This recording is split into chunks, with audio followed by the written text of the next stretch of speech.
Et salut à tous, on se retrouve pour une deuxième vidéo, donc comme promis, je m'excuse du retard, je vous avais prévenu, j'ai eu un petit problème avec ce truc avec lequel je vous filme, donc je vais me rattraper. Donc déjà pour commencer, j'ai obtenu mon CAQ et mon permis d'études, donc mon PE, je vous mettrai le lien dans la description. Et donc aujourd'hui on va parler plus précisément du départ, de comment préparer son départ, comment prévoir certaines choses et éviter d'être surpris. Parce qu'effectivement, beaucoup de personnes partent et arriver là-bas, ah mince, comment je fais, vite, vite, vite. Et non, justement, plus vous faites vite, plus vous allez vous viander. Donc cette vidéo, en fait, elle va récapituler tout ce dont vous avez besoin pour optimiser votre arrivée et votre départ d'ailleurs. Donc ça va se diviser en trois parties. La première constitue le départ, en fait, arriver, partir de chez vous, Paris, que sais-je, Nice, hein, pour mon exemple, Bordeaux, Lyon, Lille, et arriver jusqu'à votre arrivée, Montréal, Matane, Québec, Rimouski, Chicoutimi, peu importe les destinations des personnes qui regardent. On va parler d'abord de l'avion. Alors, l'avion, vous avez bien évidemment Air Canada, Air France, pour les puristes bien évidemment. Vous avez aussi Air Transat, Turkish Airlines, Delta, US Airways, Lufthansa. Bon, on va rester là parce que c'est vrai qu'il y a une liste quand même assez conséquente. Alors au niveau du budget, vraiment, moi je vous conseille de plus vous tourner vers Air Transat, Air Canada. Pourquoi? Parce qu'après, vous allez aller dans les mid-size, on va dire, j'appelle ça les mid-size parce que c'est les prix qui se situent vraiment au milieu. Vous avez Lufthansa, ensuite vous avez Delta, US Airways non, parce que ça rentre plus dans la catégorie. Après, au-dessus, vous avez Air France, US Airways, c'est vraiment des compagnies qui sont relativement chères. Par exemple, pour un aller simple, vous payerez entre 1000 et 1500, 2000, 2800 euros selon la classe dans laquelle vous allez voyager. Donc mon conseil, voilà, partez sur du Air Transat, Air Canada, ça sera beaucoup moins cher. Ensuite, donc, lorsque vous allez avoir votre date, en fait, sur votre lettre d'acceptation, puisqu'on est dans l'hypothèse, bien évidemment, tout le long de ce blog, de partir à l'étranger en études, vous allez avoir la date de début des cours. Alors, attention, les puristes vont de suite me dire non, le CAQ a une date de début. Alors, j'ai contacté la douane, ne vous inquiétez pas, la source est sûre et certaine. Vous pouvez arriver en touriste et passer directement sur votre visa étudiant, sans bien évidemment avoir à faire le tour du poteau. Alors, petite parenthèse, le tour du poteau, comme on l'appelle communément, consiste à, lorsque vous avez un changement d'état au niveau administratif, que vous passez de touriste à élève ou d'élève à résident permanent, temporaire, à canadien, et ben en fait vous devez sortir et aller à une frontière, donc frontière des États-Unis, peu importe où vous êtes au Canada, ça pourrait être frontière avec l'Alaska, frontière avec New York, le Maine, enfin le Maine parce que New York c'est une ville.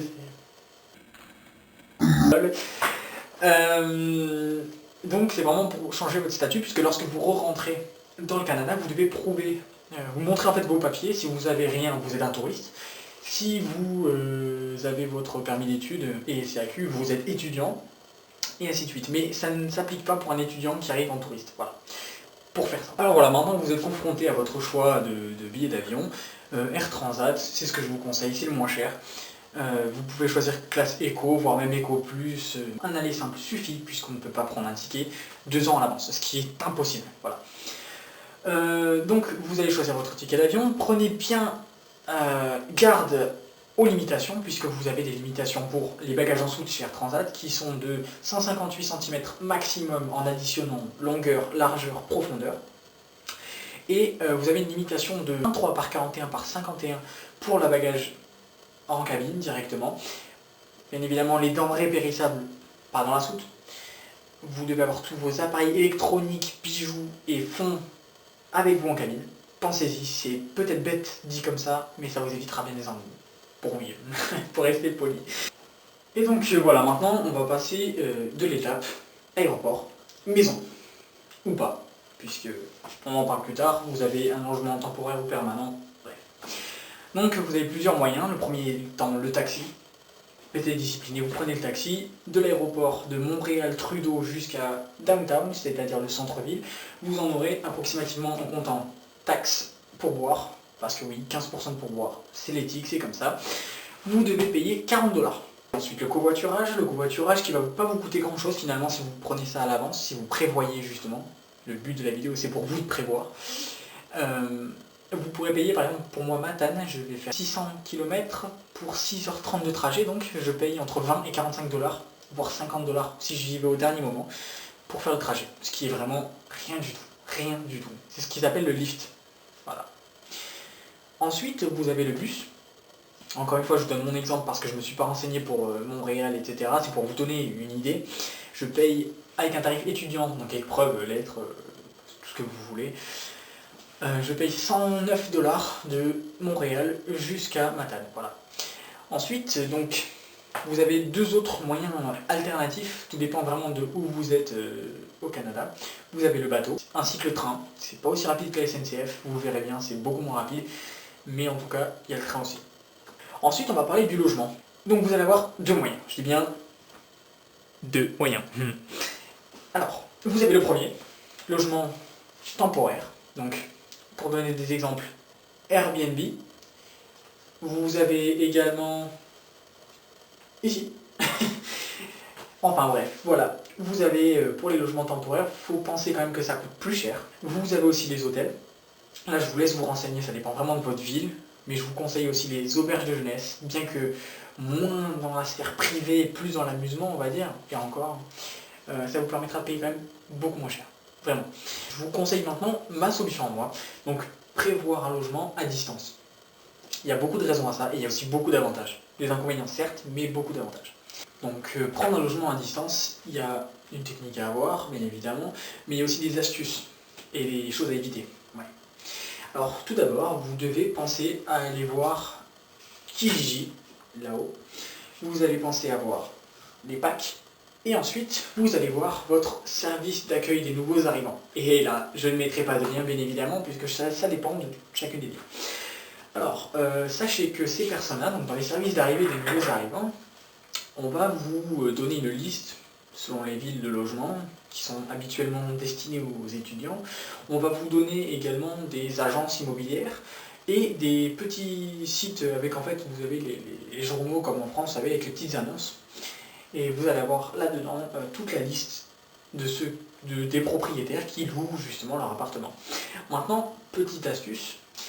Donc si vous faites cette technique-là et que vous partez directement dans la recherche en mars, pour bien sûr juillet, août, hein, vous modulez, vous prenez 3 et 4 mois à l'avance, vous allez rechercher les propriétaires sur ces différents sites que je vous ai montrés et sur les journaux locaux de votre ville. Vous prenez une map, hein, vous faites une photocopie de la ville ou peu importe un plan, ce que vous voulez, vous marquez directement les endroits potentiels de logement pour vous. Vous choisissez déjà en premier lieu, un premier tri qu'il faut que vous fassiez, c'est choisir quelque chose qui est proche à la fois du centre-ville ou même des supermarchés plus ou moins distants du centre-ville et de votre centre de formation, université, etc. Puisque c'est très pratique. Et puis, ne prenez pas plus de 15 minutes de marche. Pourquoi? Parce que quand il va neiger, vous ne marcherez plus 15 minutes, vous marcherez beaucoup plus que ça. Ensuite, vous avez plusieurs critères. Alors déjà, sachez qu'un appartement là-bas se divise avec des chiffres. Au début, vous ne comprenez rien, tout simplement. Vous avez le 1,5, c'est un studio. Voilà, par rapport à la France, c'est un studio. Vous avez le 2,5. Le 2,5, c'est un appartement avec une petite chambre. Ensuite, vous avez le 3,5. Attention, et là, le piège commence. C'est un appartement avec une chambre aussi, mais une grande chambre.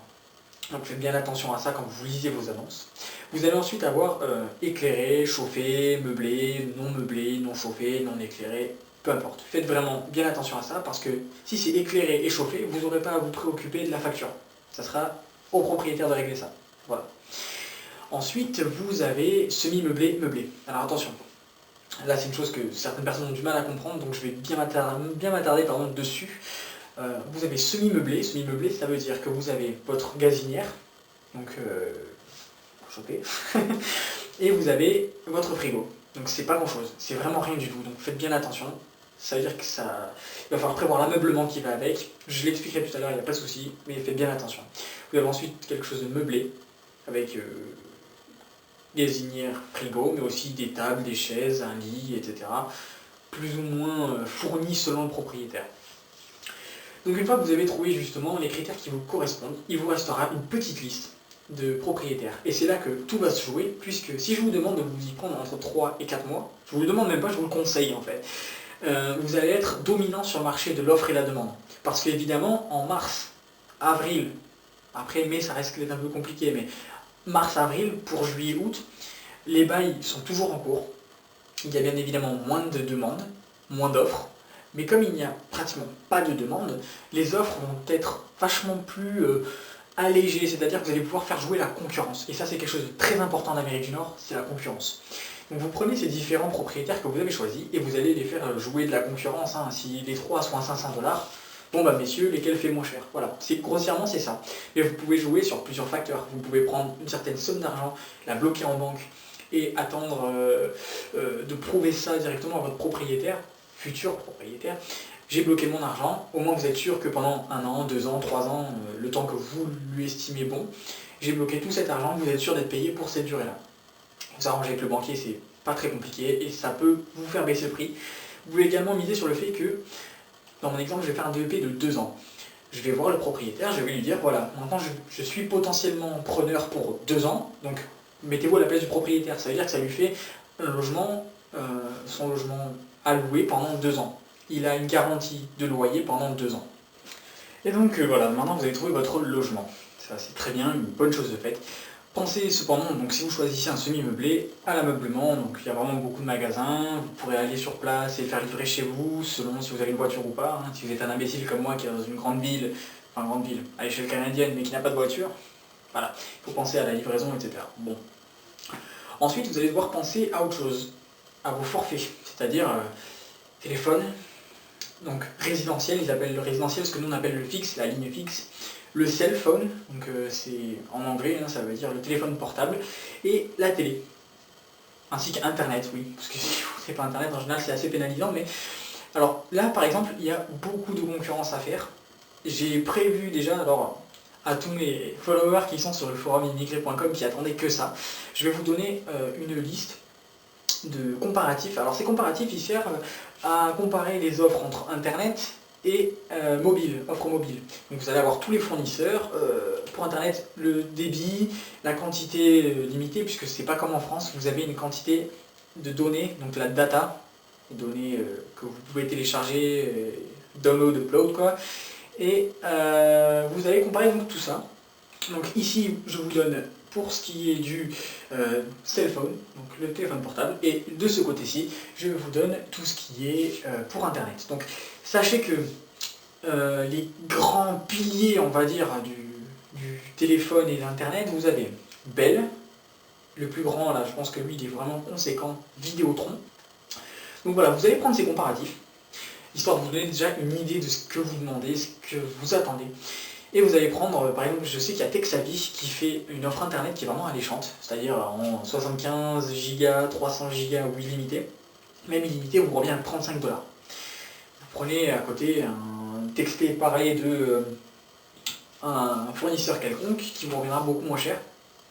En combinant les deux, ça vous reviendra moins cher que Vidéotron, par exemple, dans son pack. Alors bien évidemment, il faut ajouter à ça la télé et le fixe si vous voulez un fixe. Ça ne sera pas mon cas, donc voyez pour vous, je ne saurais pas vous renseigner sur ce côté-là. Une fois que vous avez donc ces tarifs, vous allez faire un courrier pour Vidéotron, même par téléphone, il verra par lui-même. Faites attention aux tarifs qui varient quand même de ville en ville, ça vous verrez bien. Et dans ce cas, vous pouvez comparer. Comparer, ça vous permettra de faire jouer Vidéotron en lui disant voilà, maintenant j'ai moins cher que toi, est-ce que tu t'alignes? Il s'aligne, tant mieux, il s'aligne pas, tant pis. Mais étant donné la flexibilité des tarifs, parce que ce n'est pas des tarifs fixes comme en France, Bouygues Télécom, vous ne ferez jamais baisser de 1 € ou 2 € par mois, faut pas rêver. Là-bas, oui. Donc voilà, pensez bien à ces forfaits-là, c'est quand même très important et ça va vous faire gagner beaucoup d'argent. Voilà, donc pour votre arrivée, c'est tout ce que je vous conseille. Après, bien évidemment, prenez vos marques, faites le tour de la ville, venez donc suffisamment en avance, quelques semaines, voire un mois comme moi à l'avance, pour déjà prendre les repères, parce que c'est vrai que c'est des grandes villes, il y a beaucoup de choses. Déjà voir comment est votre école, centre de formation, université, pour vous imprégner déjà des lieux. Faites déjà les lieux que vous savez que vous allez quand même côtoyer, le supermarché, le dépanneur, la pharmacie. Les pharmacies, vous verrez bien que c'est pas pareil qu'en France. Je vous laisse découvrir. Et prenez vraiment tous vos repères, prenez un maximum de repères pour ne pas être perdu et gagner du temps. C'est vraiment du temps de gagner pour après. Ça, c'est clair, tous les immigrants pourront vous le dire, vous verrez bien. Et donc maintenant je vais vous conseiller sur avant de partir, parce qu'il y a quand même quelques petites choses, ça paraît complètement idiot et logique comme ça, mais on n'y pense pas forcément dans les derniers moments, parce que l'excitation va commencer à monter, on est heureux de pouvoir aller voyager, partir loin, etc. Mais attention, l'euphorie, des fois, il y a le revers de la médaille, et je vais vous parler d'une de mes histoires, et je peux vous assurer que je sais de quoi je parle. Donc pensez déjà à résilier tout ce qui est assurance auto, moto, scooter, bateau, soucoupe volante, peu importe vraiment vos véhicules.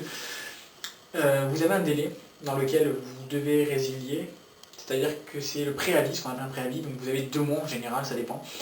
Sachez une petite particularité, c'est que lorsque vous partez à l'étranger, vous pouvez résilier à tout moment, avec simple justificatif, donc votre lettre d'admission, votre billet d'avion, CAQ, PE, enfin, peu importe. Et ce qui est génial, qui va encore vous faire économiser de l'argent, c'est que vous payez au prorata. Pour vous donner mon exemple, ma moto, je paye l'assurance normalement jusqu'à l'année prochaine, en octobre, en novembre, par là. Mais comme je pars en juillet, je vais payer au prorata. Et effectivement, il y a une grosse économie à faire puisque je paye la moitié de ce que je devrais payer. Et c'est apparemment une loi qui couvre ça en France. Je ne le savais pas, je l'ai su il y a une semaine, c'est pour ça que je vous le dis. Pensez également à résilier tout ce qui est téléphone, internet, toutes ces petites choses-là. Alors là, vous avez une loi qui vous protège, c'est-à-dire que passer une année de souscription, donc une fois que vous avez passé la moitié normalement du délai de souscription à votre contrat, vous pouvez résilier à tout moment, mais attention, vous ne payez pas tout ce qu'il vous reste à payer. Vous prenez toutes les mensualités, donc celles en cours plus les prochaines, vous divisez par 4 et c'est ce qui vous reste à payer pour la résiliation. Voilà. Donc c'est ce qu'on appelle effectivement le prorata au quart, puisque c'est vraiment au quart de l'intégralité de ce que vous avez à payer. Au niveau des résiliations, oui, il y a aussi votre lettre de démission pour votre travail. Oui, il faut démissionner pour ceux qui travaillent. C'est pas grand chose, mais il faut quand même le faire. Pensez-y. N'oubliez pas les recommandés et accusés de réception. Sinon, vous risquez d'avoir quelques petits soucis. Et enfin, tant qu'on est dans les résiliations, pensez également à prévenir tout ce qui est sécurité sociale pour ceux qui ne sont pas à l'université, puisque à l'université vous bénéficiez de la RAMQ, donc le régime d'assurance maladie du Québec, qui est une affiliation avec la Sécu française, donc vous bénéficiez de ces soins-là. Attention à ceux qui sont en DEP et toutes les autres filières qui sont dites secondaires et non post-secondaires. Et dans ces formations-là, vous n'avez pas le droit à la Sécu, ni au CEPA, ni que sais-je, peu importe. Vous n'y avez pas le droit. Vous avez le droit seulement à prendre une assurance privée. En général, on vous conseillera, c'est des commissions scolaires. Je peux que vous la conseiller, elle est vraiment pas chère. Elle est à 485 $ et elle couvre vraiment tout ce dont vous avez besoin au niveau médical. Même le rapatriement, il est dedans. Donc, voilà, moi c'est ce que je vous conseille. Et une dernière chose, et c'est là où je vous dis que c'est vraiment le point le plus important du important. J'en rigole là pour le moment, mais j'y en ai pas rigolé quand ça m'est arrivé. Pour la petite histoire, j'ai été dans l'armée de l'air, en école de sous-officier, et j'ai été tellement pressé, j'avais tellement envie d'aller vite, de vite partir, qu'en fait j'en ai oublié de profiter de mes proches, de profiter de mes amis, de profiter de mes parents, de mes chiens et chats. Je vous assure que vous y pensez une fois que, après coup on va dire, appréciez chaque moment que vous avez ici, appréciez vos repères, votre restaurant préféré, vos amis, vos parents, parce que on dirait pas comme ça, mais 6000 km ça fait beaucoup, et ne serait-ce que de ne pas les voir au quotidien, pour ceux qui n'ont jamais vécu seuls, je pense, c'est surtout pour eux, c'est très compliqué de se détacher, et surtout quand on sait que le détachement il est quand même rude. Pensez à profiter d'eux, et vraiment, vous verrez que vous n'aurez pas le regret de vous dire j'ai pas profité d'eux, je les reverrai plus jamais. Au moins, là vous serez serein, et vous vous serez dit voilà, j'ai profité des derniers moments avec ma famille pour cette année, ou pour un petit peu de temps. Sur ce, il ne me manque plus que vous souhaiter une agréable journée, week-end, vacances, travail. S'il y en a qui travaillent mais qui regardent la vidéo, ça m'étonnerait, mais on sait jamais. Je vous remercie d'avoir regardé ma vidéo. Vous êtes de plus en plus nombreux à me conseiller, à me demander certaines choses, et il n'y a vraiment pas de souci, je vous en remercie de l'activité que vous faites. Je partagerai tout ce que je peux sur tous les réseaux que je peux, Instagram, Twitter, Facebook, YouTube, WordPress. Peu importe. Par contre, je tiens à installer un nouveau système. Donc écoutez, bien. C'est vous qui décidez des prochaines vidéos. C'est-à-dire que je vais prendre en considération vos envies, vos idées. Fais une vidéo sur, j'en sais rien moi, les avions, les supermarchés. Et je ferai une vidéo vraiment spécialisée là-dedans parce que ce sont des vidéos très conséquentes et très denses que je vous fournis. Donc c'est vrai que c'est un peu compliqué. Donc j'attends de vous que vous me donniez les sujets qui vous intéressent et je les publie. Donc Donc je vous remercie d'avoir regardé ma vidéo et on se retrouve pour une prochaine vidéo. Peace.